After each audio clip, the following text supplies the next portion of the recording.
Hi, are you also the one who's always cracking your knuckles? And is it harmful for you?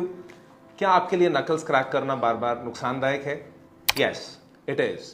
मेरे पास कई बार ऐसे patients आते हैं जो हैबिचुअली कई सालों से अपने नकल्स क्रैक कर रहे हैं और अब उनके नकल्स इतने पेनफुल हो जाते हैं कि उसके लिए कोई ट्रीटमेंट नहीं, बिकॉज पेन किलर्स हम कंटिन्यूसली उनको दे नहीं सकते and joint supplements in such conditions don't really work.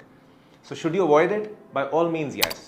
If you're getting bored, get up, go for a walk, but avoid cracking your knuckles. You're just harming the joint. आप उसको overstretch कर रहे हैं और cartilage health के ऊपर effect होता है. Let's not do it. Let's pledge today, no more cracking of the knuckles. Let's exercise instead. Thank you.